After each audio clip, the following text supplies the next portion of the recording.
obrigado pelo superchat. Será que a China não foi pega de surpresa, achando que a visita não ocorreria? Será que não vai agir com cautela e eficiência nos próximos dias? A cultura chinesa é de agir com cautela. Isso é imperativo. Agora, não é o que a fala dos chineses nos últimos dias estava denotando. Os chineses falaram grosso, falaram duro, fora da tradição da diplomacia chinesa, da mídia chinesa, dos militares chineses. Fora. Você não vai, aqui você não vem. Tá? E na hora de colocar as cartas na mesa, para não ferir a suscetibilidade de quem nos acompanha, na hora de colocar as cartas na mesa, a gente observou que eles tiveram uma posição bastante cautelosa, que é a posição tradicional, né? Que é a posição tradicional da República Popular da China nos negócios com o mundo exterior. Snow Lucas, ação chinesa usando treino militar de camuflagem? Não vi essa ação. Obrigado pelo superchat. O Júlio Vieira Alencar, a primeira peça do tabuleiro foi movida pelos Estados Unidos, agora é o movimento da China. Isso também é uma verdade, né? Se nós imaginarmos o boxe, como eu falei no primeiro round, né? Você tem aí uma sequência de diretos, de jabs e tal, mas você não tem um nocaute. Então, quer dizer, você tem uma vitória por pontos no primeiro round, expressa, explícita. Você colocou o adversário no corner, é bem verdade. O adversário não foi bom de esquiva, apanhou bastante, mas agora é hora de conversar, agora é hora de sentar ali, agora é hora de se refrescar, de curar um pouco das feridas na medida do possível e voltar ao ringue, né? Então, o que pode acontecer? Pode ser no modelo de 95-96? Pode. Até aqui é esse o modelo. Agora, isso tira a credibilidade, inclusive, dos BRICS. Essa é a minha opinião. Tira a credibilidade dos BRICS. Tira a credibilidade porque olha, tem países, gente, que estão em disputa.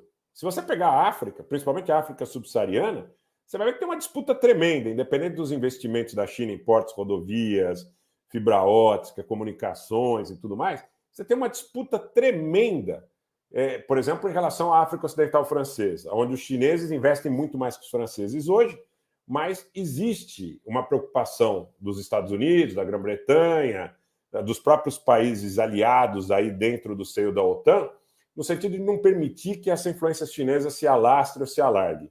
Então, tem muitos países que estão em disputa. Hoje você tem um governo na Nigéria que manifesta interesse de entrar nos BRICS. Você pode ter um contraponto de um novo governo que, verificando que os Estados Unidos impõem suas vontades à República Popular da China, recue e pense, opa, deixa eu ficar do outro lado. Você está entendendo? É uma propaganda, meu amigo, é uma propaganda muito negativa, é uma propaganda muito negativa e muito complicada, na medida em que o escalar retórico foi para onde foi, caminhou para onde caminhou. Eu vejo dessa forma e acho que é tempo dos chineses refletirem a respeito dessa situação. Agora, vamos pensar no seguinte, que tipo de ação que eles podem tomar?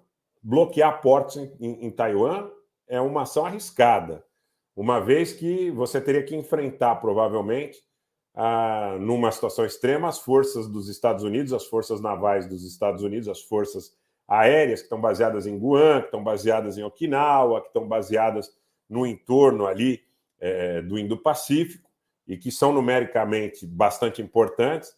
Não seria um conflito na China Meridional, no Mar do Sul da China, seria um conflito no entorno de Taiwan, onde os Estados Unidos, de alguma forma, se prepararam desde muito, não vou dizer desde o final da Guerra da China, desde os anos 50, Chiang Kai-shek e tudo mais, quando você teve toda essa moldagem que vai, de alguma forma, acontecendo até hoje, né? Até porque em 79 você tem a política dos Estados Unidos de assumirem o reconhecimento de uma única China. Mas se eles bloqueiam os portos, eles vão ter que enfrentar, em extremo, um confronto militar com os Estados Unidos. Resta saber se a China se sente preparada para isso já. A China é muito mais forte que em 95, 96.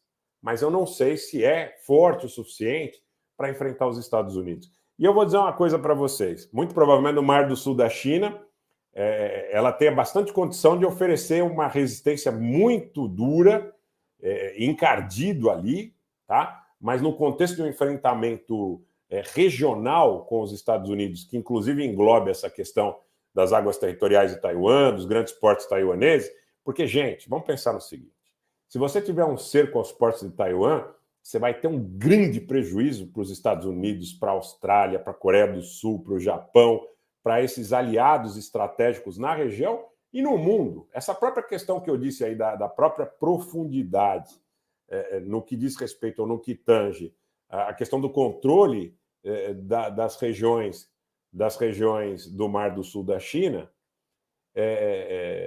precisa ser observado no âmbito aí da questão do controle de onde se produzem os semicondutores, tá?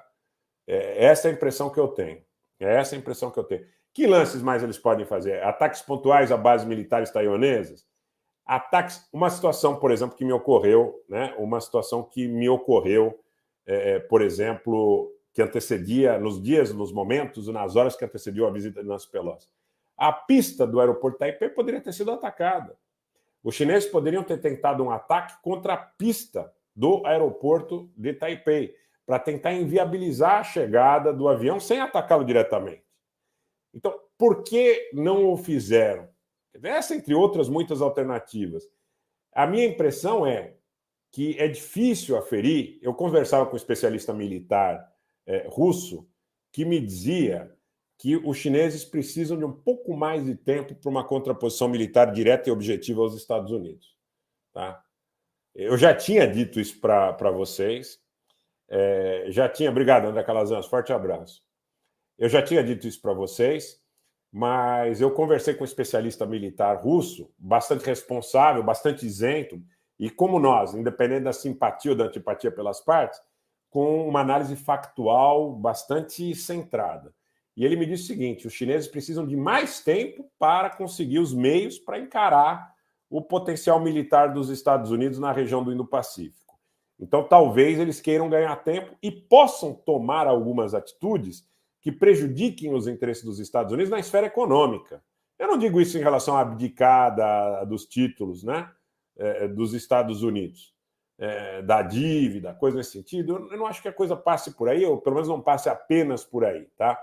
Mas eu acho que a gente pode ver alguma coisa na questão de determinados embargos, determinadas sobretaxas no comércio internacional, coisas que prejudiquem a economia dos Estados Unidos, já combalida por uma série de fatores de má gestão interna e pelo próprio conflito ucraniano e pela demanda de recursos que gera esse conflito ucraniano.